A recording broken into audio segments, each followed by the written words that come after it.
Good evening.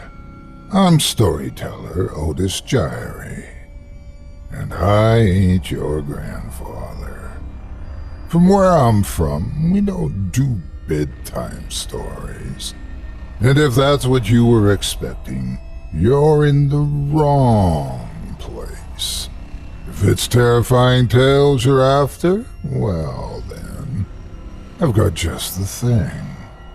Get comfortable, settle in, turn off the lights, if you dare. Your night is about to get a whole lot darker. Who needs sleep anyway?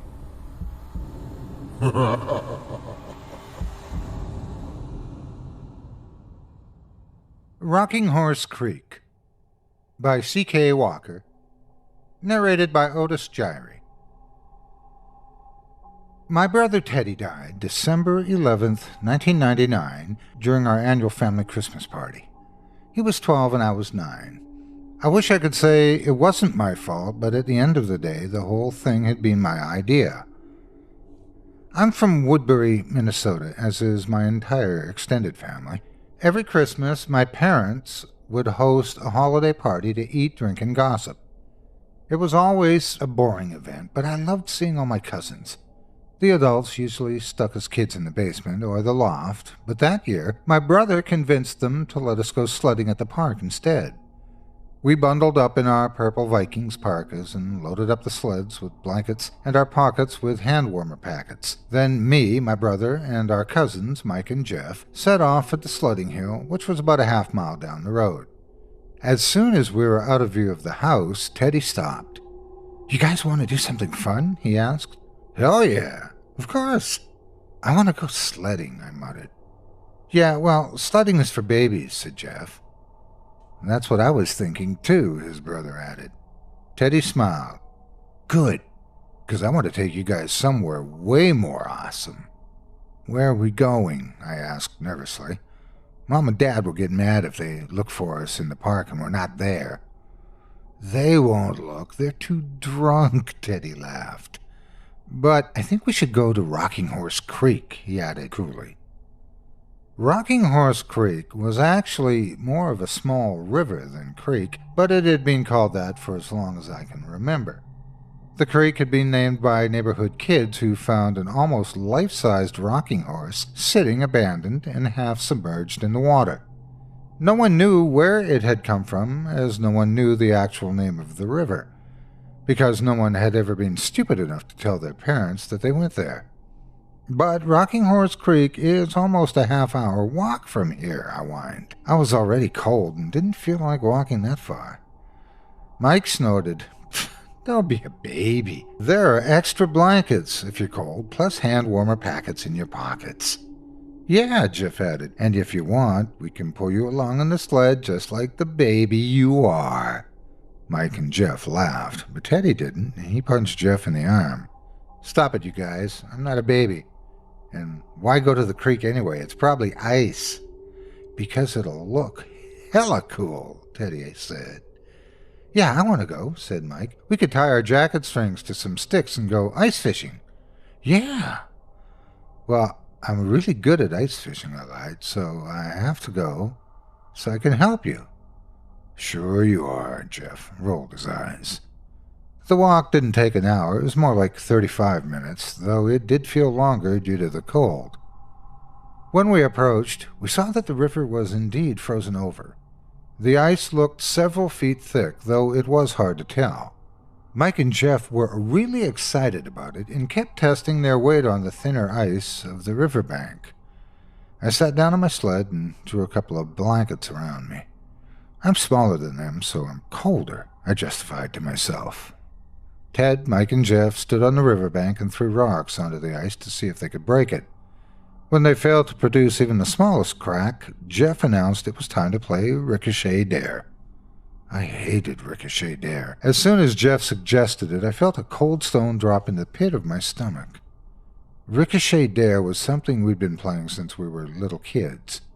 The rule stated that if you dared to do something and you didn't do it, the game would end and you would be the new wuss. and this ridicule would go on for weeks or even months.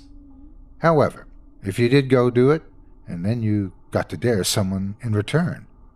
Generally, the dares start off mild, but with every round the stakes get higher. The game would only end when someone inevitably wussed out, and of course, that person was usually me. But not this time, I thought, as I shrugged off my blankets and stood up, pushing my hat up from my eyes. I had to redeem myself and make Teddy proud. I had to show them I wasn't a baby. "Come on," Jeff yelled at me. "You go first." "Okay, what's the dare?" I asked with false bravado. Jeff said. "Okay, you have to take 3 steps out onto the ice." I eyed the frozen river warily. 3 steps? Yep, and not baby steps, real steps. "Stop it, I'm not a baby." "Then prove it." I took my first step lightly and paid close attention to the give of the slippery mass beneath me. There was none that I could feel, and the ice made no sound of protest underneath my feet. I took the 2 last steps quickly, then turned around and half-skated back to shore. My brother gave me a huge smile and a high-five. I dared Mike to take 4.5 steps. Mike dared Ted to do 6 steps. Ted dared Jeff to do 10 steps. And then Jeff dared me to walk all the way to the opposite shore. The ice hadn't made a sound since we started the game, instead remaining as silent as death. Still, there was something unsettling stringing through the cold air and in the silence. I stalled for as long as I could, trying to decide if I should complain. Jeff's dare was actually 2 dares, and I didn't think that was fair. Technically, I would have to do it twice, once to get to the opposite shore and once to get back. I was afraid of falling through to the cold water I knew was raging by under the ice. "Come on, don't be a baby, just do it," Mike said. "Little baby, afraid of the icy-wicey," Jeff mocked. "Stop it, you guys, I'm not a baby. This dare isn't fair. It's 2 dares. My voice was drowned out by Jeff and Mike's mock baby cries. I looked at Teddy for help, but he was laughing. Laughing. My older brother didn't even attempt to stick up for me. He was joining in with them. I felt my lower lip wobble and tears filled my eyes. "Don't cry. Babies cry. You're not a baby." I jerked my head back to the river so they couldn't see my red face and treacherous tears. I felt a sob begin to bubble up through my throat, and I knew I couldn't let them hear it. I would die before I let them see me cry. I took a deep breath and ran across the ice as fast as I could. And for a moment I actually hoped I did fall through. They would be in so much trouble, and they would feel so sorry that they'd made fun of me and called me a baby. With every slap of my foot, I listened for the telltale sound of cracking ice. But none came, and before I knew it, I was on the other side. I raised my fists in the air triumphantly and waited for the cheers. When I turned to look back, they were still standing in a circle together, laughing. They hadn't even been watching me. They missed the entire dare. And I wanted to cry all over again. I swallowed the tears and was about to yell that I wanted to go home.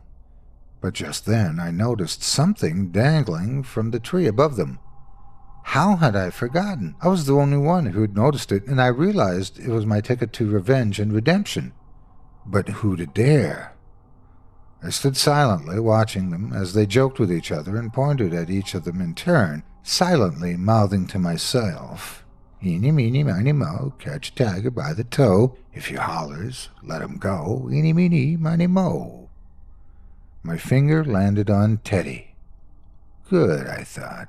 He was supposed to be my brother. He deserves it the most. I cleared my throat. "I dare!" I yelled across the small river, interrupting them. They turned to look at me, almost surprised to see me standing on the other shore, so they had forgotten about me. "I dare," I started with renewed anger, "Teddy, to rope swing across the creek and land on this side." There was silence as, in tandem, all 3 looked up at the rope hanging from the tree above them. During the summer, we would take turns swinging on it and cannonballing into the water, and if you pushed off the tree hard enough, you could actually make it to the other side of the creek. I'd seen my brother do it many times. Teddy's eyes got wide, and he looked at me as if I'd sentenced him to death. Jeff and Mike immediately started prodding him, telling him not to be a wuss. I smiled smugly from the other side of the river. I hoped he'd failed the dare. It'd be just what he deserved. It didn't take much name-calling for Teddy to climb the tree and grab onto the rope. He tested it a few times, then hung on it with all his weight. It held like it always had. "When I get over there, I'm going to dare you to do jumping jacks in the middle of the creek," he yelled at me. That's when I realized my mistake. If Teddy dared me to do that, I would most certainly wuss out, and then they'd tease me until Easter. I sent up a prayer, silent prayer, up to God, that Teddy didn't make it to the other side of the river. "On 3, Mike yelled to Teddy. I watched Teddy count silently to himself, then push off from the tree as hard as he could. He swung in a long, deep arc just like he always did. I watched the scene with my fingers crossed, hoping the rope wouldn't go far enough and they would have to land back on the other riverbank. His dare unfulfilled and the game ended. But I could tell immediately that he was going to make it and somberly stepped backward to make room for him to land. And then suddenly, the loudest sound I've ever heard before or since rang through the air like a gunshot. Teddy broke through as soon as he hit the ice, and the rope and tree branch followed him down into the darkness below. I felt my feet moving under me as I slipped and slid my way out to where he had gone in, sheer panic crushing my chest like a vice. All 3 of us were on our bellies, groping for the angry, jagged hole within 10 seconds. We searched the watery void, but all we could feel was the tree branch below us. Within a minute, we couldn't feel anything at all. Our hands and arms had gone numb. Jeff pulled Mike and I to our feet and started running for the sleds. "Leave his sled here. We need to get out of here, now." I felt cold and dead. I stumbled blindly toward the sound of my cousin's voice. "We need to save Teddy. I want Teddy. He's in the ice. You have to get Mom and Dad." But I was blubbering so badly by the end that I doubt they understood a word of it. And despite my slurred protests, I followed them into the woods, confused and cold. But after a while, I couldn't feel the cold anymore. I couldn't feel any pain in my heart or my body. In fact, I couldn't feel anything at all. Mike didn't say a word for the entire walk back, but Jeff went on and on about the plan. We would just say that Teddy decided to go home before us, and that he had said he was going to take a shortcut through the woods, the other woods on the far side of the road. I just nodded for a while, even smiled at his plan. God, to this day I don't know why I smiled. We were almost home by the time I began to process what he was saying. "No, I have to tell Dad to save Teddy," I told him. I was surprised by how flat my voice sounded. Mike just kept walking forward in a daze, but Jeff whirled around on me. "It's too late to save him, but you can save yourself. It's your fault that this happened because it was your dare. They will take you to jail for murder and put you on death row. It's an open and shut case. You can't tell anyone, ever, anything." And I don't know why I believed him, but I did. The hardest part of the day wasn't watching my brother die or the long, cold walk home. The hardest part by far was pretending like nothing was wrong when we got there. "What do you mean you haven't seen Teddy? He should have been back by now. He started home an hour before us." I couldn't keep my poker face for very long, though, and I started to cry. My dad thought it was because I was so cold that my skin had begun to turn to white. Search and Rescue searched the wrong woods for the next 24 hours because they believed our story. The sledding hill had been crowded that day, but a couple of people were sure they'd seen us there. The day after that, they intended to search the other side of the forest, the side Teddy was actually on, but a blizzard rolled in overnight and that search was called off. My parents were told that wherever Teddy was, he was almost certainly dead.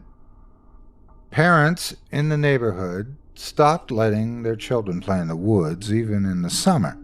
My own parents wouldn't let me leave the house for a year. I grew up angry and spiteful. I hated everyone, but no one more than myself.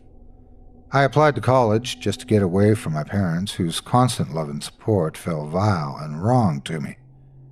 I wished they'd have had another kid so they could give their love to someone deserving and stop talking about Teddy all the time. I got into the U of M. My grades sucked and I drank a lot. My parents pressured me to excel since I was their last horse in the race. I never returned their calls or emails. I lived with the guilt. Just barely, but I lived with it. If nothing else, I could take a bit of pride in the fact that I was surviving. Drunkenly one night, I finally told a couple of my close friends about it. They agreed that it wasn't my fault that shit happens, and Teddy wouldn't want me to dwell on it. I made the dare, but he climbed the rope. That night was a turning point for me. After being validated by people who actually knew the truth, I cut back on the drinking and I picked up my grades for the last 2 semesters, and somehow it was enough to graduate. A year later, I got an invitation to an engagement party at my parents' house. Cousin Jeff was getting married to a girl he'd met in the Navy, and I was invited to celebrate their love with them. As much as I always hated going back home, I wanted to support Jeff. Somehow, just knowing that he was living a full life despite our shared burden made me feel hopeful, like I could too. The party was quieter and more reserved than the parties my parents threw when we were kids. They had become less fun since Teddy's death, more refined, more somber. Jeff was quieter than I remembered too, but he was clearly happy with his new fiancée, who seemed like a very nice girl. And though a wide smile was spread across his face, his eyes betrayed a certain guardedness, especially when he looked at me.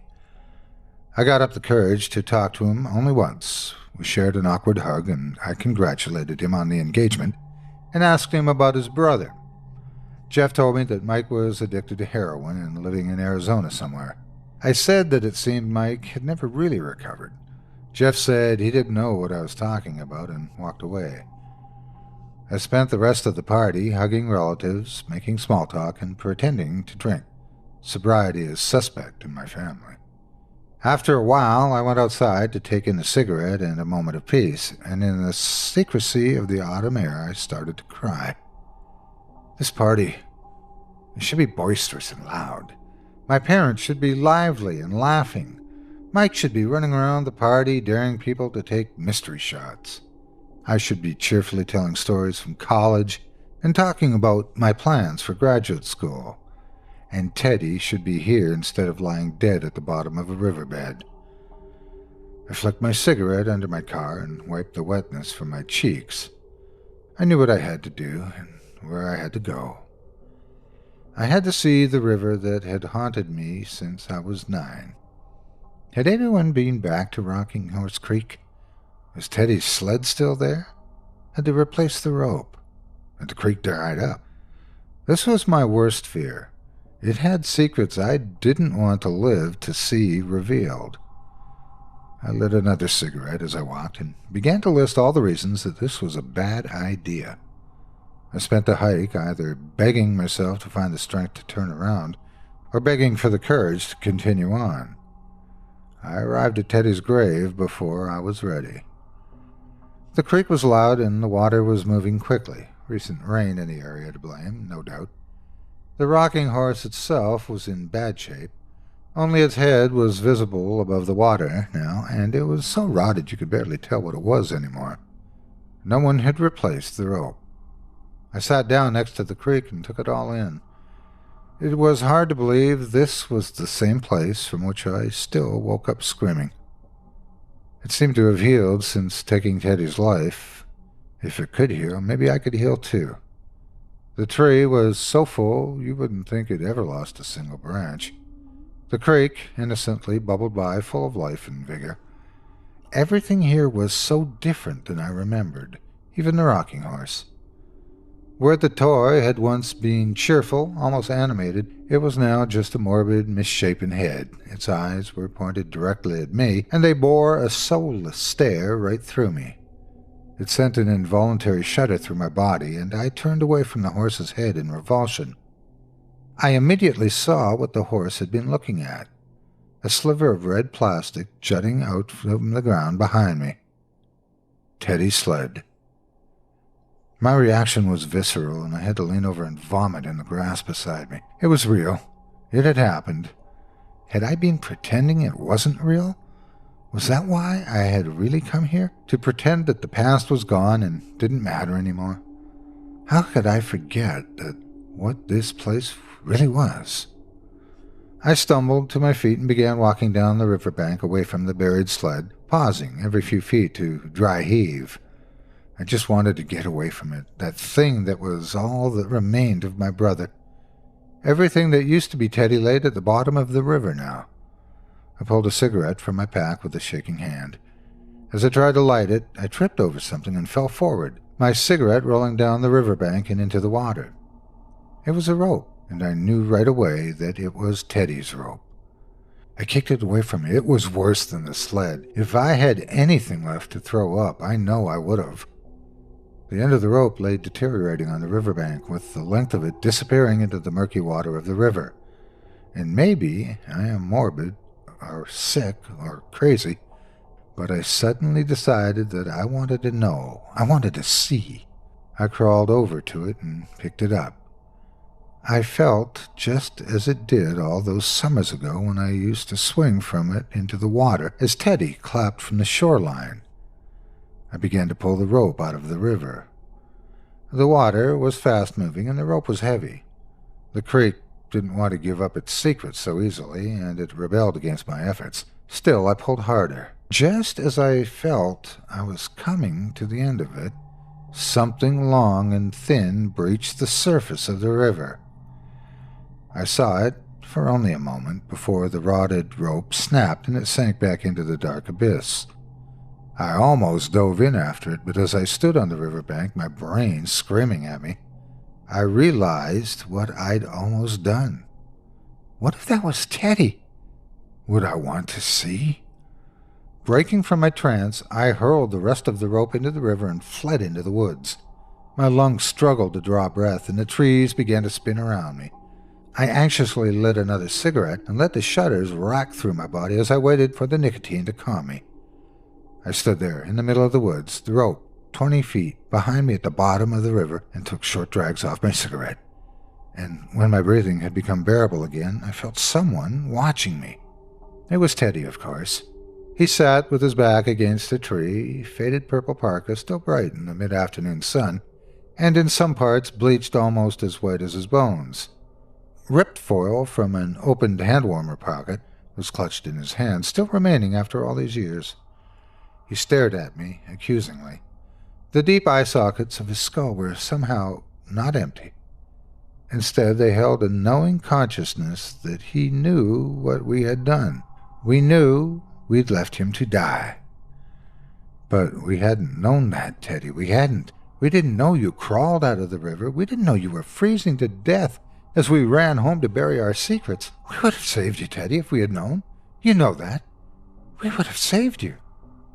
I yelled at this skeleton, in my head or out loud, I'm not entirely sure, but Teddy just sits there staring at me. 30 yards from the rocking horse, 20 yards from the broken tree. And I know he'll sit here forever because Jeff and Mike don't need to know that our sins are far more terrible than we'd ever thought. I know it's only my burden to bear, and I can tell, as he watches me in the fading sunlight, that Teddy agrees. Thank you so much for taking time out of your day to listen to this story in its entirety. If you haven't yet, please hit the like button and subscribe today, and share this video with everyone on your social media. It helps more than you could ever imagine. Again, thank you for listening and have a great day. God bless you. Chilling tales for dark nights.